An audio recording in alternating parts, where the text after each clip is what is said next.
Dr. Sims, welcome to the One Thing podcast. It's so great to be here with you today. Thanks for having me. I'm excited to dig into some discussion and talk about lots of cool things. Excellent. Yeah, so I thought we could get started in just hearing a little bit more about your interesting background. We talked a little bit before we got started how you grew up in the Bay Area and now you're living in New Zealand. Um, what were some of the turning points in your life that led you to becoming an expert in strength and conditioning and fitness? And how did you end up sort of in this place in your life? I think how a lot of us end up is from more of a selfish drive when we're younger. So when I was a university student and rowing competitively for university and trying to figure out why some of the training practices and methodologies weren't quite working for the women as they were for men, and at the same time getting into ex-phys and reading the textbooks and reading the studies and still not finding answers, and then asking questions and they're like, yeah, we just study men. I'm like, that doesn't work for me. So it's the early days of getting the answers of we don't know enough about men. Why do we study women? Women aren't included in studies. They're just the same as men. And when you start pulling a step back, going, well, I'm pretty sure men don't get menstrual cycles. I'm pretty sure that, when we look at endurance versus sprint performance, that there are some differences.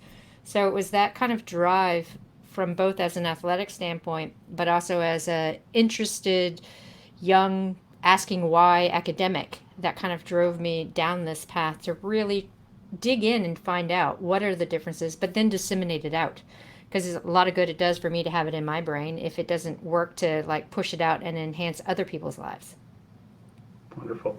So, did you coin the phrase "women aren't small men"? Yeah, so that came from when I was teaching and I'd have undergraduate classes after lunch and try to wake people up. And it was all about sex differences in training principles and practices or thermoregulation. And I'd say, women are not small men. And the girls in the class would be like, yeah. And the guys would wake up and be like, whoa, what do you mean by that? So it was a way to like grab the attention just with that tagline. And then when I got out of full time academia and launched a sport nutrition company, that became our women's line tagline. And it just resonated so much with so many people in the fitness space. Then it just became the mantra: women are not small men. Yeah, it really works. Especially, I think I first was introduced to it through your first book, Roar, and uh, when I'm communicating with my patients about they're working out with this particular trainer or they're following this particular guru in fitness, and it's not really directed towards men. They really connect to that someone who understands the differences and the nuances and how we should not just sort of be following this blanket approach that was mainly geared towards men. Yeah. And it's good to see that there are more and more people who are actually acknowledging it. Except in the research space where I'll read a title of a paper and I'll be like, immediately, I wonder who they studied. And you go look and it's just men, but they don't put for men or by men in the title. Whereas if you read an academic paper and it's like caffeine effects on women, but if it was just on men, it'd be just caffeine effects. So there's still that Right. discrepancy. And people who are translating it into popular media, they don't have that eye to it. So then they just perpetuate it. Now, this is for everyone. So when people are really digging in and going, hey, wait a second, how does this apply to women? And then take that and run with it, I'm like, thank goodness there's more voices out there and it's becoming more appropriate to talk about what's appropriate for women. Mm-hmm. And so with your platform, what are you up to these days? Like, what's your main focus in your day to day life? Oh gosh, it depends on the day. So I'd say a lot of it right now is we're revamping the menopause for athletes course because the new science comes out, and so it's about 2 years old. So we're just revamping that and pushing that out, and we also have micro learning. So it's like 1 hour deep dive into a topic like what's collagen, giving the science background, the applications, because my goal from those kinds of things is for someone to walk into any kind of store or call up a website that sells products and be able to look at the label and see if that is actually what they need.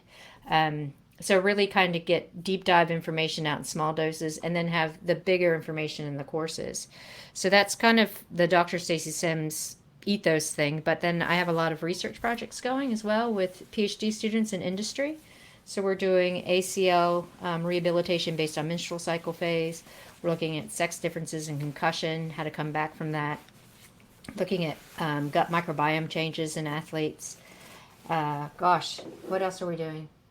Ultra running. So lots of little projects that should be out there that have been taking a long time to get out there, but finally have motivated students and teams around us to be able to get the research done. Great. And you didn't mention your new book here. I'm going to hold it up, the Next Level. Yeah. How many years in the making was Next Level? Not as long as Roar. So Next Level actually was delayed because of the COVID pandemic and trying to get it published. So I'd say that we spent a good 2 years writing it and getting upskilled on the research that was coming out. And during COVID, there was a lot of reviews and things that came out, which was good. And so when it finally launched in May, I was like, yay, finally, because I was expecting it to be out like the September before, and then it was going to be January, so it just kept getting pushed. And then on the backside of that, we also got the okay to update Roar. So now that's the other project that we're working on.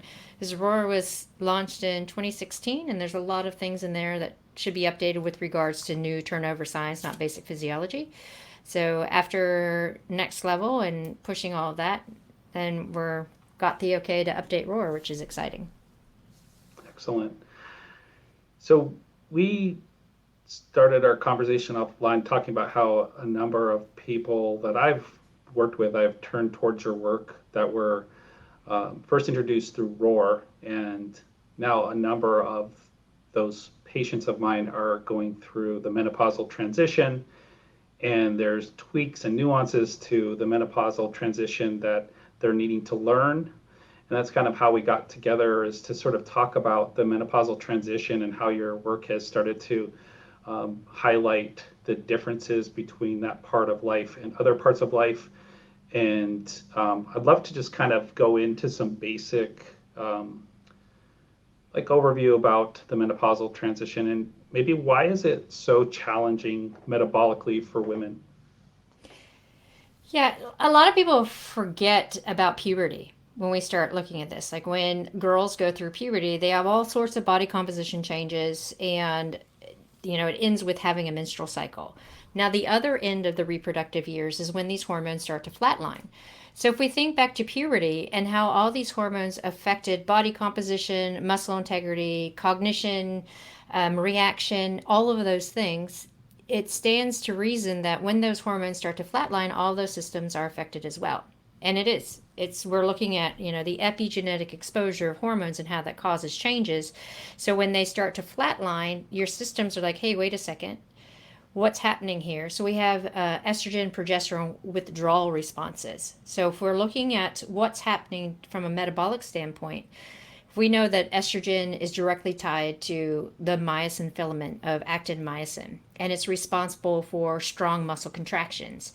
And when those estrogen receptors aren't getting the estrogen and they're becoming desensitized and they're not being stimulated, then the myosin starts to kind of fall off as integrity. So we have to look at external stressors to stimulate the body to adapt how these hormones used to help us. And when we start looking at it from that perspective, we understand what's going on with regards to why we're losing lean mass, why are we losing bone mineral density, why are we putting on more visceral adiposity, and what can we do to counter it? We have to look through the eye of those external stressors to tell the body, hey, wait. We still have these challenges from a physicality and a metabolic standpoint, so let's not wind down the clock yet and create this conservative metabolic system where we're just having a lot of fat and no lean mass. So how's that different than sarcopenia? When we hear that term, is it related or is it different? Oh, well, sarcopenia is more age related. So we'll start to see more sarcopenia occurring in the mid to late menopausal years.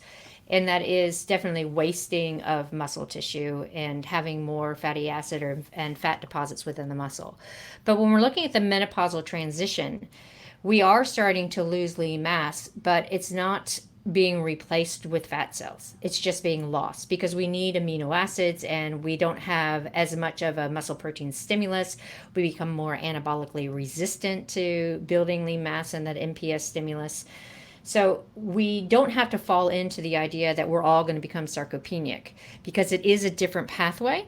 But with the menopause transition, perimenopause into postmenopause, there's definitely the signal to lose lean mass, primarily because of the stimulus that we're not giving it and the fact that we have more of a resistance to anabolic stimulus within the body.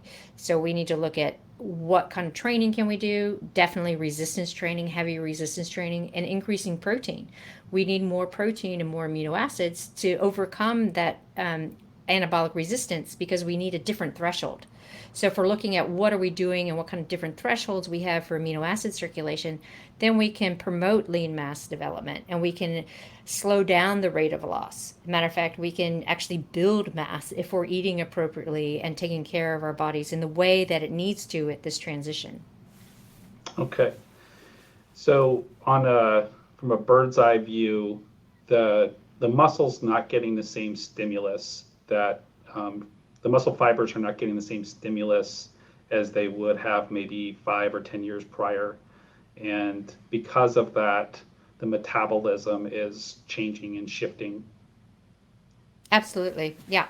So if we're looking at not only from a metabolic standpoint, but from a central nervous system standpoint as well.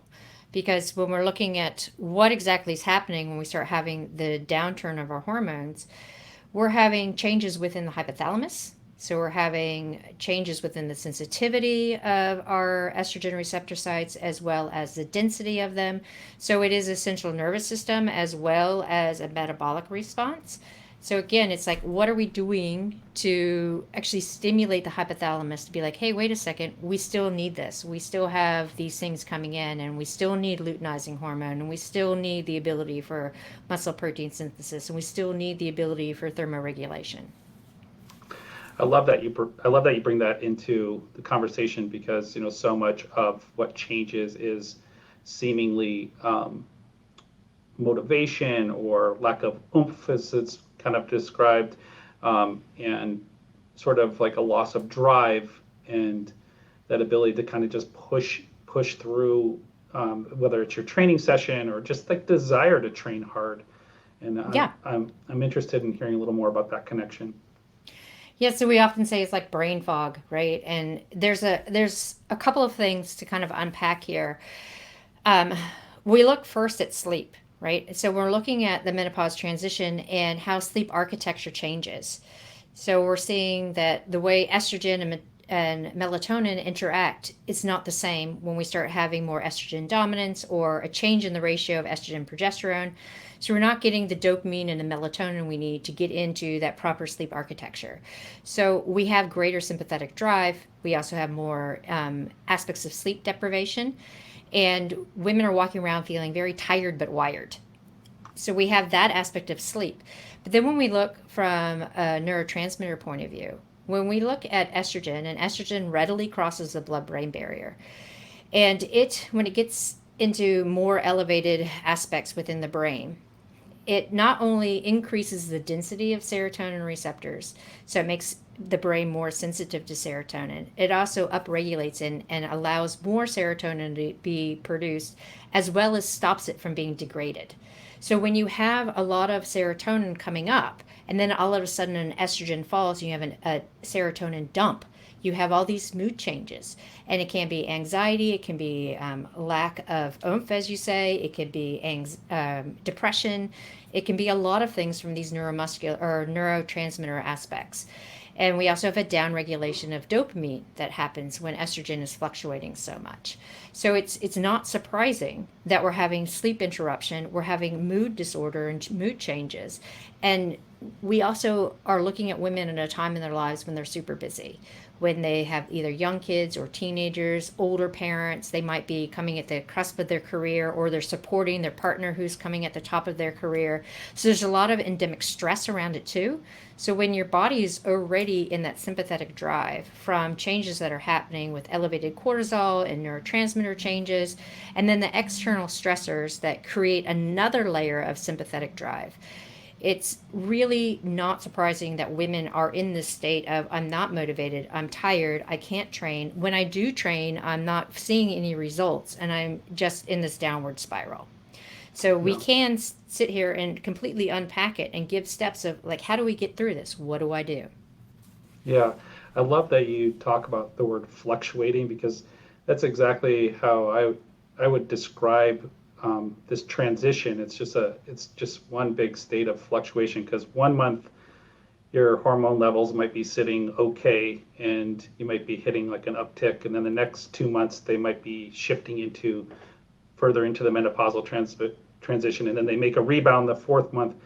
And I think it's so hard for, at least from what I've heard and seen, it's so hard to just be consistent because it's just all over the map.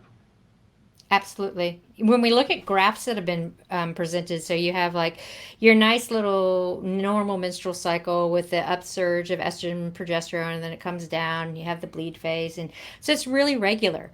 But then when you see graphs of what's happening in that perimenopause transition, it's like a little kid has drawn all over the graph, it's all Oh, over the wow. show. And Yeah. you have different patterns, like women could be estrogen dominant, or they could have low estrogen and at some points elevated progesterone, or they be both low in both of them. So there's so many different points, and this is why there aren't any blanket statements of what to do, because everyone has experienced it in a different and individualized approach. Yeah. And thankfully now there's an acceptance even more and more of supporting women through this phase. And we're getting away from the era of just sort of ride it out and let this happen, and people are developing more of an awareness and support from the research to help women during this chapter of life. So there's a number of things you talk about in your book that are supportive measures and supportive strategies. I would love to, and one of the unique things about your work is just the real healthy relationship you have with food. It's really refreshing.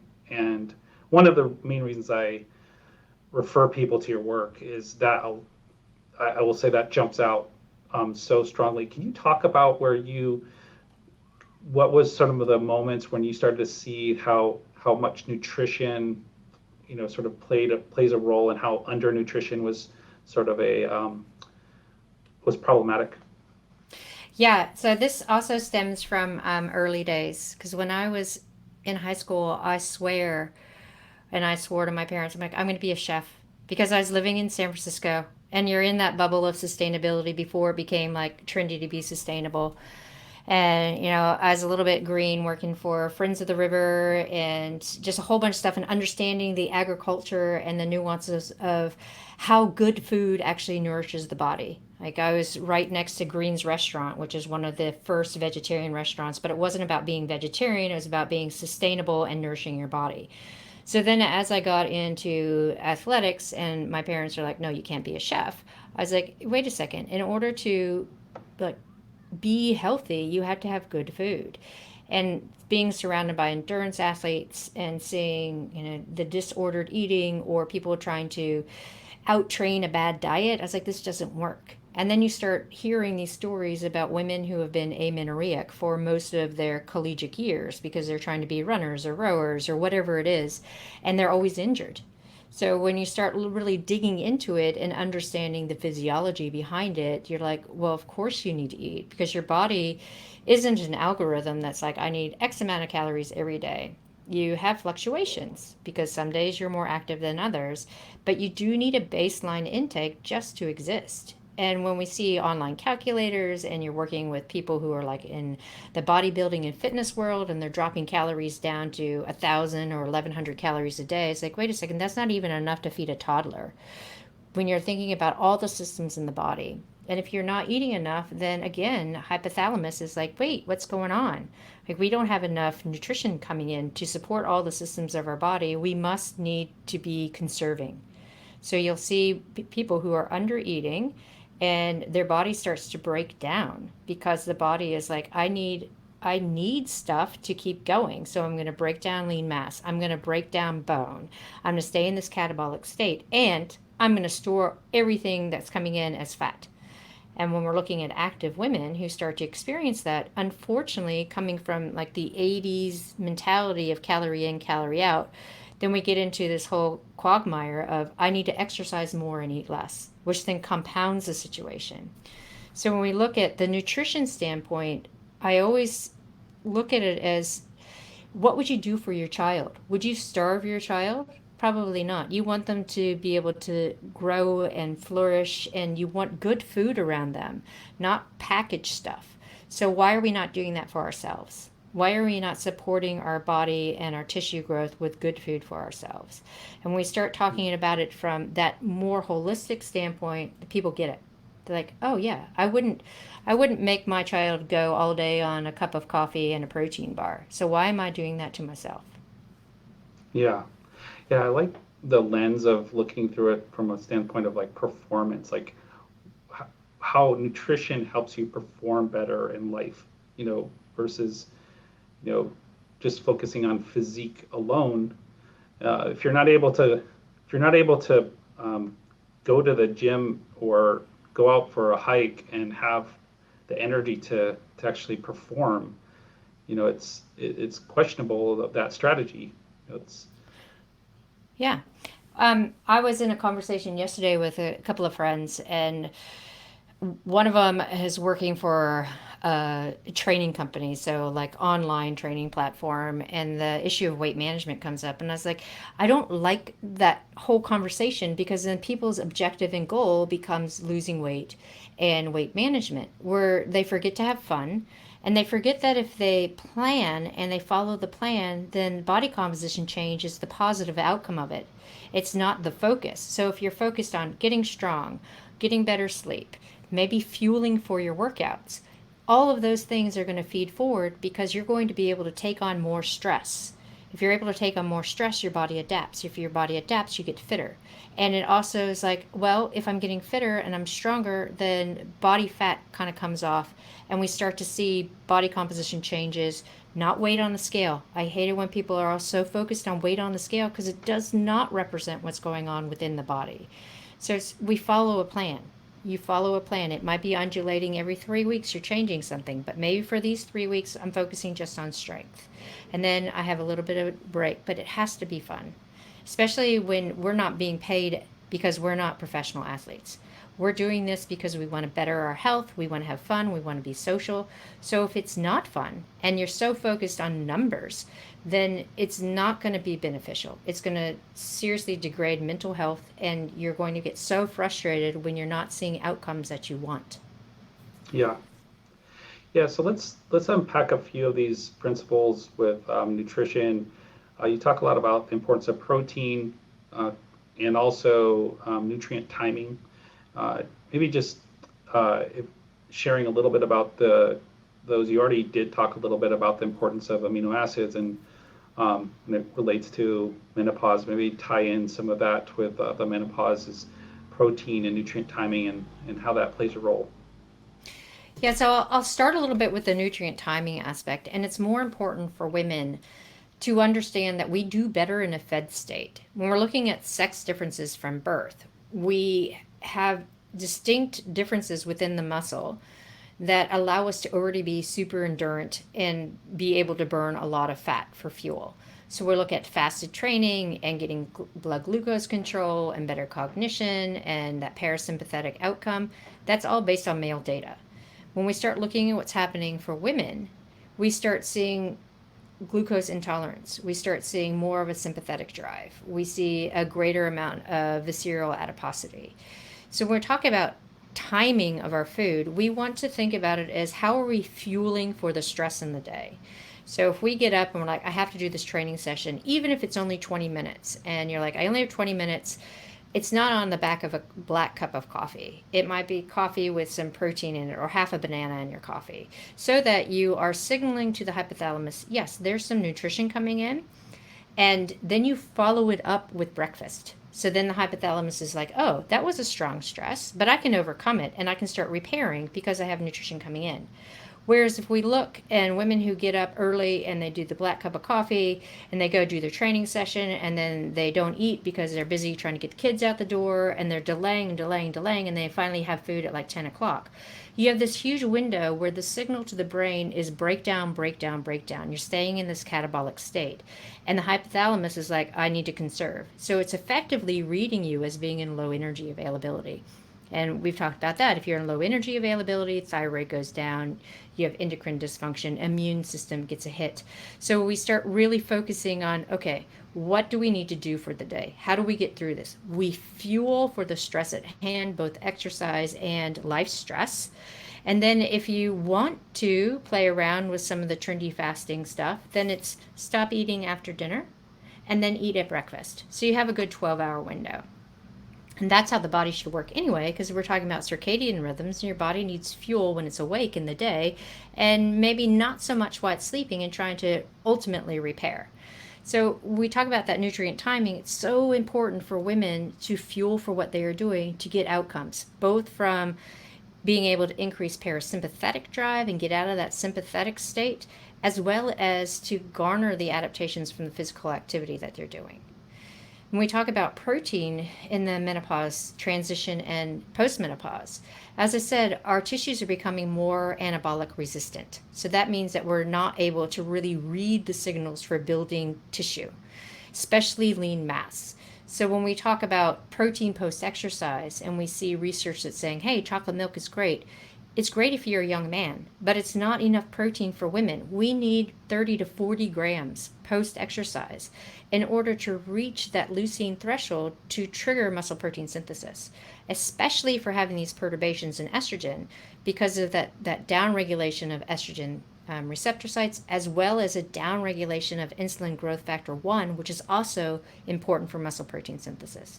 So protein becomes really important. And a lot of women don't realize how much protein they need to eat in a day.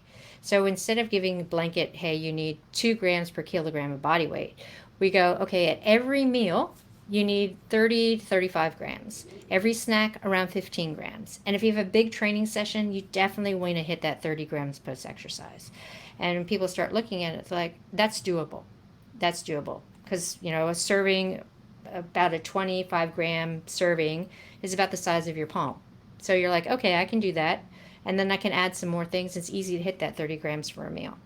But it's super important to dose that protein throughout the day so that you have amino acids circulating to improve muscle protein synthesis and to support neurotransmitter health, because we already know that that's taking a hit with all these fluctuations of estrogen and progesterone.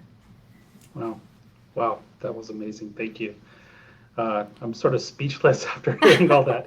That was great. I You're really welcome. just resonated with that whole view that you just painted. Thank you. Let's go into exercise stimulus and why should we lift heavy? Let's What's compare going that on? to the days of Jane Fonda. and Yeah. when Yeah. if people are too young to remember, kind of the aerobics, wearing well, I won't even go into what they used to wear, but just the The leg aerobic. warmers and the leotards? Yes, exactly. Yeah. Yeah. So, the history of strength training women is really interesting because it's always been like the fringe thing. So when Jane Fonda came in, it's like, let's do aerobic exercise. It was kind of a turning point. But the fact of the matter that she didn't add in resistance training is a little bit of a fault that women still follow, where they're still like cardio, cardio, cardio. It's even in gyms. If you walk into a gym, right, it's very masculine in the lifting area, and then you see all the women who are pushed over to the cardiovascular area, and it might be painted up in nice little feminine colors. So it's just being perpetuated in the social stigma that we have. But when we look at resistance training, women who are younger and have good estrogen can get away with higher reps. because they have estrogen that's stimulating the myosin, and we have really good recovery from a central nervous system standpoint. But as we get older, knowing that women don't age in a linear fashion like men, when we hit the perimenopause into postmenopause, that's more of the equivalent of men in their late 60s when you're looking at research and what's happening from a anabolic stimulus standpoint. So what we need to do is we need to look at what kind of stress, again, is going to help us with lean mass. So for lifting heavy, it does two things.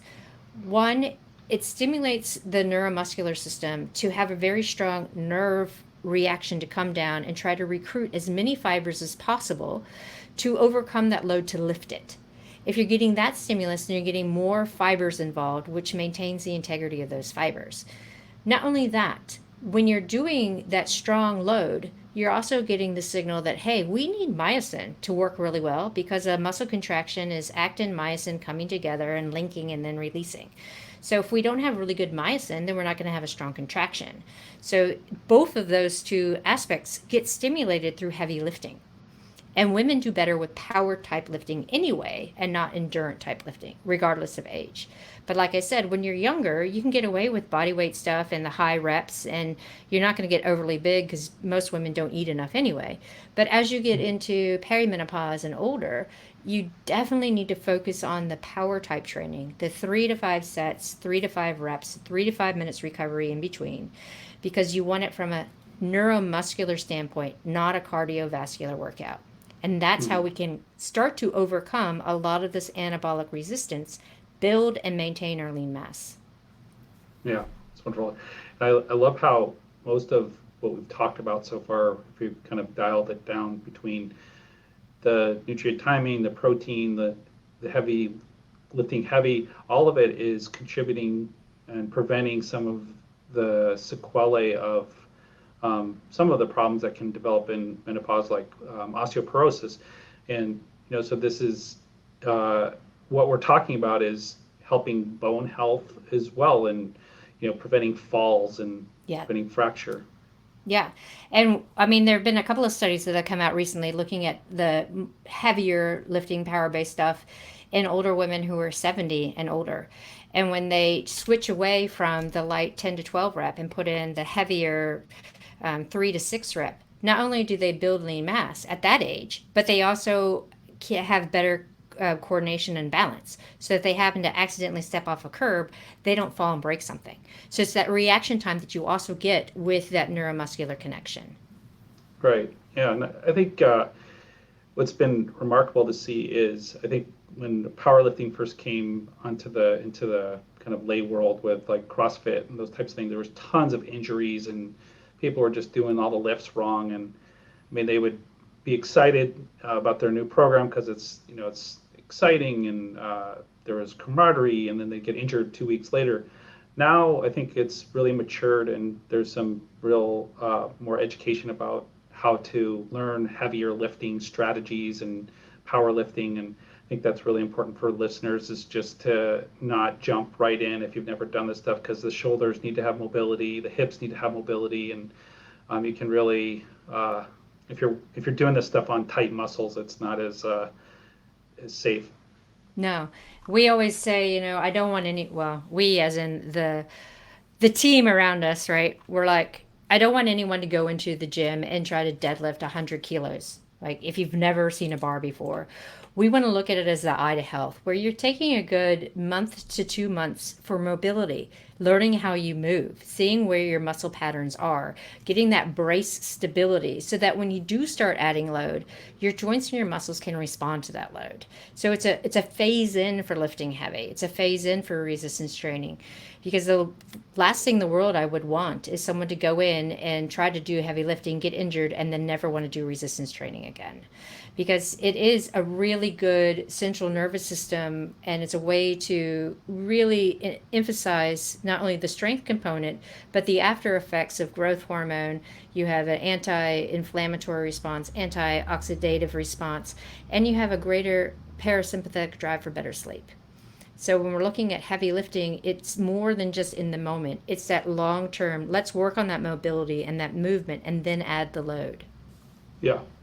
And I also want to point out that I think you would be in agreement that cardio, and we'll talk a little bit more about HIIT training in a second, but cardio is still very important, and this this doesn't take away from the importance of the exercise effect of cardiovascular exercise, the brain effect, the um, the heart effect, and just sort of the overall well-being effect. Absolutely. So I get questions who are like, "What do you want me to replace everything with heavy lifting?" No, no, no. It's a complement. If you're an endurance athlete, then you think about in the endurance and the cardio being the complement to the lifting and the intensity. But we look at the data for intensity work, especially in menopause transition. It's super important to put in the sit and the hit, not only for better metabolic control and having epigenetic changes within the muscle so you can use glucose and you don't become as insulin resistant as you would if you didn't do it. But also, we know that those short, sharp intervals are so great for cardiovascular health. We also get that boost in BDNF for brain health. We get more brain tissue growth. But then the other side of things is adding that resistance training in, we get an impetus for better nerve growth factor within the brain from the resistance training. So they both complement for overall health from that cardiovascular and metabolic and the brain health aspect. Yeah. So you talk about high intensity interval training and a specific form of it called SIT, and the metabolic changes one might experience when having that be part of the workout. Can you share a little bit about that? I know we only have a little bit more time together, but I'd love to hear some comments on that. Yeah, so the big buzz, I guess, in the fitness industry is HIIT, high intensity interval training. And we'll see all forms of it, like Orange Theory, F45, boot camp classes. But that's not true HIIT. Because if you're looking at a 45 to 60-minute class, that's moderate intensity. When we're talking about true HIIT, this is 1 to 2 minute intervals that on a rating of perceived exertion, you're sitting around a 7 or an 8. Then the other subset of HIIT is called sprint interval training. And so sprint interval training is even shorter intervals. It's 20 to 30 seconds with a good 2 to 3 minutes in between. Because when you do a sprint interval, you want to be able to go as hard as you can on a rating perceived exertion, a 9 or 10. But you have to recover enough to do that again. And the first time you do it, you might only make 3 of those and then you're fully gassed out, which is fine. It takes time to build up. But the reason why we want to do that top end is it does create this, like I said earlier, an epigenetic change within the muscle to enhance GLUT4 gate. So GLUT4 is a protein-oriented gate that opens up to allow carbohydrate and glucose to come into the muscle without such a reliance on insulin. And it's important to understand that because there's a tie of insulin growth factor 1, and estrogen that helps with metabolic control.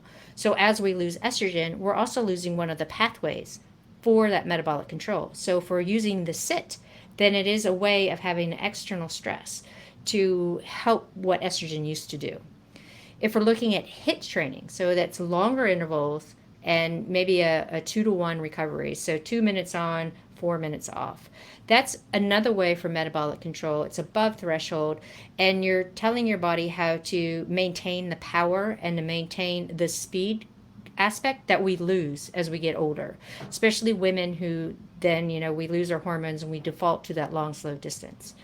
When we talk about things like F45, Orange Theory, boot camp classes, and we fall into a moderate intensity thinking that it's HIIT, we end up with too much cortisol. And when you have too much cortisol, we already have a higher baseline of cortisol at this point in women's lives because of the sympathetic drive and all of the changes that are happening. So if you stay in this moderate intensity zone that's too hard to be truly easy and it's too easy to be truly hard, then it's kind of a moot point because you have elevated cortisol but no extra response of growth hormone or anti-inflammatory or antioxidant responses that come with it. So you're just effectively raising your cortisol level. So we hear this, how women who are perimenopause, postmenopause shouldn't do HIIT training because it raises cortisol. The follow through is if you do HIIT training and sit training properly, you have, yes, a slight increase in cortisol acutely, but the growth hormone and the antioxidant and anti-inflammatory responses that occur with it drop that cortisol, so you don't get an elevation of cortisol, but you actually have better adaptation and better changes within the body that support metabolic control, cardiovascular health, and brain health. I love that. Yeah, so it's uh, it's so helpful to hear like what the proper dose and intensity and proper stimulus is to get the desired effect. Like, what a concept I versus know. it's so refreshing because no wonder people are feeling so lost when their blood sugar is going high after a 45-minute HIIT session and they don't know why.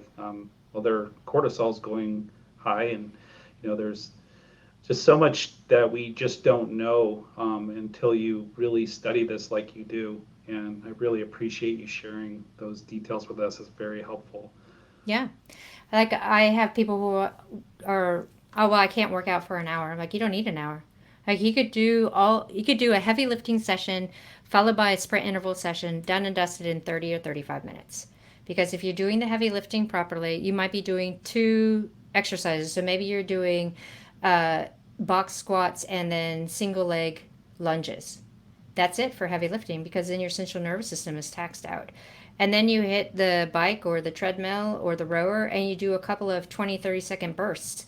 And that in itself is so much more taxing than spending the hour or so on the elliptical or doing one of the boot camp classes. And you're going to get all the benefits of that high intensity work as well as the benefits from the heavy lifting. So when you Yeah, start looking at the time involved, it's dropping the volume and getting that intensity up. yeah.